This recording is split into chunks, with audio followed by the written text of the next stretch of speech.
दोस्तों, आज के इस वीडियो में हम बात करने वाले हैं कि अगर आपने अपना 12th साइंस स्ट्रीम से कंप्लीट किया है तो उसके बाद कौन कौन से करियर ऑप्शंस हो सकते हैं, या फिर आपको किस कॉलेजेस में एडमिशन लेना है, या फिर किस एंट्रेंस की प्रिपरेशन करनी है। और अगर हम 12th के बाद अपनी फर्दर स्टडी रेगुलर या किसी और बेसिस पे नहीं कर पाते हैं तो उसके बाद कौन से ऐसे career options as a job wise हो सकते हैं, तो उन सारे विषयों पर हम बात करने वाले हैं। तो दोस्तों बने रहिए आप हमारे साथ। और दोस्तों, अभी तक आपने हमारा ये चैनल सब्सक्राइब नहीं किया है तो प्लीज सब्सक्राइब करिए, क्योंकि यहाँ पे आपको regular smart study skills, motivation videos और एजुकेशन न्यूज से रिलेटेड वीडियोस मिलते हैं। तो नमस्कार दोस्तों, मेरा नाम है अमरीश और स्वागत है आप सभी का महात्मा जी टेक्निकल में।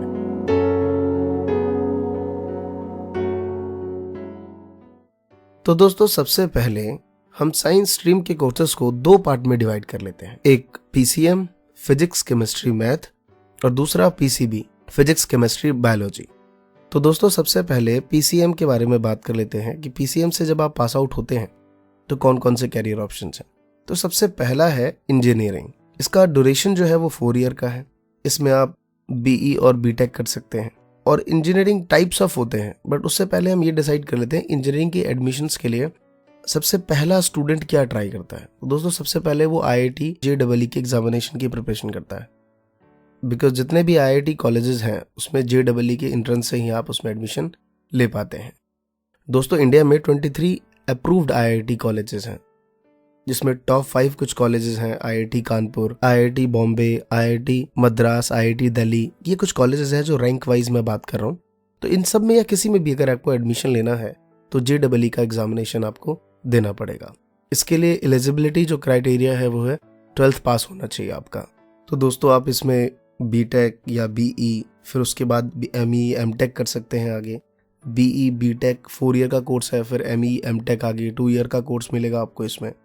और दोस्तों, इंजीनियरिंग भी बहुत टाइप की है, बट कुछ इंजीनियरिंग कोर्सेज जो बहुत फेमस है, जैसे मैकेनिकल है, इलेक्ट्रिक है, सिविल है, केमिकल है, आईटी है, इलेक्ट्रॉनिक्स है, और भी तकरीबन 25 इंजीनियरिंग कोर्सेज हैं इस फील्ड में।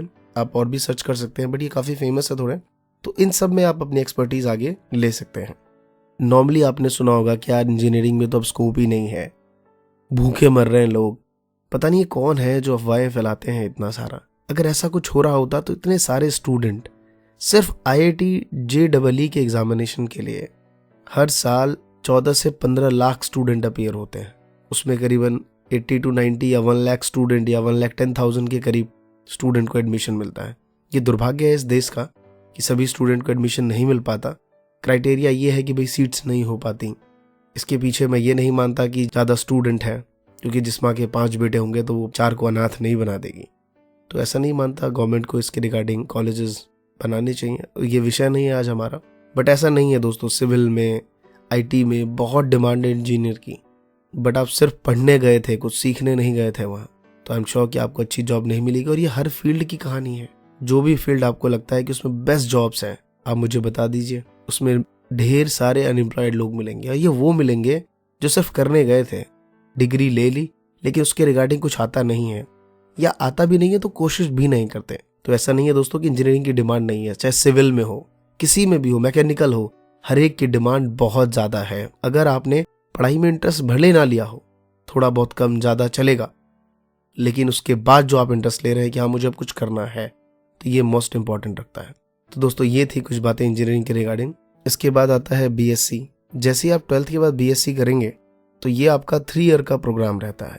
आफ्टर ग्रेजुएशन आप इसमें पोस्ट ग्रेजुएट करेंगे, एमएससी करेंगे, ये 2 ईयर्स का रहेगा। बीएससी आप एग्रीकल्चर से कर सकते हैं, हॉर्टिकल्चर से कर सकते हैं, नर्सरी जिसे कहते हैं कि आप नर्सरी से रिलेटेड उसमें बीएससी कर सकते हैं, आईटी में कर सकते हैं, कंप्यूटर साइंस से कर सकते हैं, मैथमेटिक्स से कर सकते हैं, फिजिक्स से कर सकते हैं, बायोटेक्नोलॉजी से कर सकते हैं, जिसमें आप माइक्रोस्कोप लेके घूमते रहेंगे हमेशा। ये सारे कोर्सेस हैं बीएससी से रिलेटेड।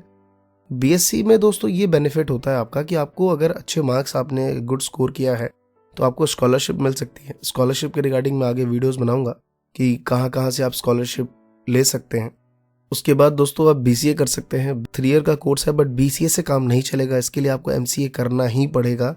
उसके बाद कहीं जाके आपको प्राइवेट और as well as government sector में इसमें जॉब मिलेगी, बट मोर अपॉर्चुनिटी आपको इसमें एमएनसी में मिलेगा, क्योंकि बीसीए जब आप कवर करते हैं तो उसमें आपको software developer, computer engineering, project manager, इस टाइप से रिलेटेड आपको वर्क होते हैं।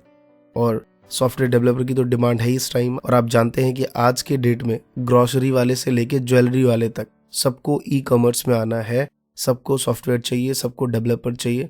तो बीसीए एक गुड अपॉर्चुनिटी हो सकती है। और दोस्तों बीसीए के लिए जो गवर्नमेंट कॉलेजेस हैं वो ज़्यादातर तमिलनाडु में हैं। Government art and science colleges women, government art colleges for man Krishnagar, ये ज़्यादातर तमिलनाडु में है। फिर कुछ आंध्र प्रदेश में है, एक कॉलेज जम्मू एंड कश्मीर में भी है। हिमाचल प्रदेश में 2 कॉलेजेस हैं, शहीद captain Bikram Bharat government colleges. Punjab में भी है शहीद उधम सिंह गवर्नमेंट कॉलेजेस। फिर दोस्तों हरियाणा में भी है इंदिरा गांधी गवर्नमेंट कॉलेजेस, तो वो भी बीएससी कराता है। अगर आप दिल्ली और उत्तर प्रदेश में है तो यहाँ पे आपको गवर्नमेंट कॉलेजेस तो नहीं मिल सकते, दिल्ली यूनिवर्सिटी में बीसीए नहीं है। लेकिन अगर हम कुछ कॉलेजेस की बात करें जो टॉप कॉलेजेस में आते हैं बीसीए के रिगार्डिंग, जैसे क्राइस्ट यूनिवर्सिटी हो गई, मदर क्रिश्चियन कॉलेज हो गया, गुरु गोविंद सिंह इंद्रप्रस्थ हो गया, तो आप आईपी के लिए ट्राई कर सकते हैं। दोस्तों अगर आप दिल्ली और एनसीआर में रहते हैं तो आप आईपी यूनिवर्सिटी ट्राई कर सकते हैं, गुरु गोविंद सिंह कॉलेजेस। इसके बाद दोस्तों आप बैचलर ऑफ आर्किटेक्चर कर सकते हैं। ये 5 ईयर का एक कोर्स रहता है जिसका मेनली जो वर्क है वो construction of home, building, commercial structures, public utility, ये सारी चीज़ों पे ये काम करते हैं। और हम सभी जानते हैं आर्किटेक्चर में क्या होता है। और दोस्तों इसमें आप अपना खुद का भी स्टार्ट कर सकते हैं। अगर आप designing, creating home, small projects बना सकते हैं, आगे चल के रिसर्च में जा सकते हैं इसमें। क्योंकि आपने देखा होगा जितने भी अभी दुबई में बिल्डिंग्स बनते हैं उसमें बी आर्क के ज़्यादातर स्टूडेंट इंडिया से जा रहे हैं वहाँ पे। और दोस्तों इसके जो बेस्ट गवर्नमेंट कॉलेजेस हैं जैसे कि school of planning and architecture new Delhi, उसके बाद आईआईटी कानपुर है, आईआईटी रुड़की है, ये कुछ टॉप कॉलेजेस हैं। अगर आपका यहाँ सिलेक्शन नहीं होता है तो आप प्राइवेट कॉलेजेस से भी कर सकते हैं। उसके बाद दोस्तों आप कमर्शियल पायलट ट्रेनिंग की कोर्सेज भी कर सकते हैं। अगर आपका ज़्यादा इंटरेस्ट मैथमेटिक्स में है, फिजिक्स और केमिस्ट्री में उतना नहीं है, बट आपका बहुत ज़्यादा इंटरेस्ट मैथमेटिक्स में है, तो आप पायलट की ट्रेनिंग ले सकते हैं। और इसके जो कोर्सेज के ड्यूरेशन होते हैं वो 2 to 3 ईयर्स के बीच में होते हैं। और दोस्तों इसके जो टॉप कॉलेजेस हैं जैसे इंदिरा गांधी राष्ट्रीय उड़ान एकेडमी IGRUA, या फिर national flying training institute NFTI, या फिर Madhya Pradesh flying club, Ahmedabad aviation, या फिर बॉम्बे फ्लाई क्लब, बहुत सारे प्राइवेट इंस्टीट्यूट्स भी हैं जो उसकी ट्रेनिंग देते हैं। तो ये थे दोस्तों कुछ कोर्सेज और कॉलेजेस जो कि आप PCB से रिलेटेड हो। और भी बहुत सारे इंजीनियरिंग कोर्सेज हैं या ट्रेनिंग इंस्टीट्यूट्स हैं। तकरीबन 19 से 20 कोर्सेज ऐसे हैं जो स्पेशली साइंस स्टूडेंट के रिगार्डिंग PCB से हैं, तो आप उनके बारे में भी चेक कर सकते हैं। और दोस्तों आने वाले टाइम में मैं स्पेसिफिक हर एक टॉपिक पे एक सिंगल वीडियो भी बनाऊंगा, बट उसमें कुछ थोड़ा टाइम लग सकता है। और दोस्तों अब बात करते हैं हम PCB स्टूडेंट्स की। तो दोस्तों PCB में सबसे फेमस जो कोर्सेज हैं वो है MBBS। 5.5 ईयर्स का कोर्स रहता है, इसमें आपका ट्रेनिंग भी रहता है। और दोस्तों मुझे नहीं लगता कि किसी को ये बताने की ज़रूरत है कि MBBS के लिए टॉप कॉलेजेस कौन से हैं, बट फिर भी मैं बता देता हूँ। आई एम श्योर आपको ये पहले से पता होगा, जैसे कि एम्स हो गया Delhi, all India institute of medical science new Delhi, Christian medical college. तो ये कुछ कॉलेजेस हैं जो फेमस हैं। और दोस्तों अगर मैं आपको एक सजेशन दूंगा अपनी तरफ से कि बहुत से स्टूडेंट ऐसा होता है कि बायो तो ले लिया लेकिन आफ्टर 12th आगे इसमें करियर नहीं बनाना, तो मैं यहाँ पे कहूँगा आप साइकोलॉजी क्यों नहीं लेते। साइकोलॉजी में मानता हूँ आप ये कहेंगे सर ये तो आर्ट्स का स्ट्रीम है, लेकिन साइकोलॉजी कहीं ना कहीं आपको एक डॉक्टर की तरफ लेके जाता है। आज के टाइम में इसकी बहुत ज़्यादा डिमांड है, हर बंदा डिप्रेशन में है, रिलेशनशिप कंसल्टेंसी, डिप्रेशन, ये सारी चीज़ों के लिए साइकोलॉजिस्ट की ज़रूरत बहुत ज़्यादा है इंडिया में। मुझे लगता है आगे इसका बहुत बड़ा स्कोप है। तो अगर आप बायो से हैं बट फिर भी आपका इंटरेस्ट नहीं है MBBS में, BDS में, तो आप कहीं ना कहीं साइकोलॉजी से भी आगे बढ़ सकते हैं। और दूसरा है दोस्तों BDS, bachelor of dental surgery. इसका भी कोर्स 5 ईयर्स का रहता है। इसमें तकरीबन 4 ईयर आपका स्टडी रहेगा और 1 and 1.5 ईयर आपका इसमें इंटर्नशिप है। एज कम्पेयर टू बात करूँ तो MBBS से थोड़ा सा ये BDS ईजी रहता है। और दोस्तों मैं आपको एक बात बता दूं कि अगर आप ऐसा सोचते हैं कि यार ये डेंटिस्ट तो दिन भर खाली बैठे रहते हैं, तो मैं आपको बता दूं सबसे ज़्यादा पैसा यही कमाते हैं। तो BDS एक आगे अच्छा स्कोप हो सकता है आपके लिए।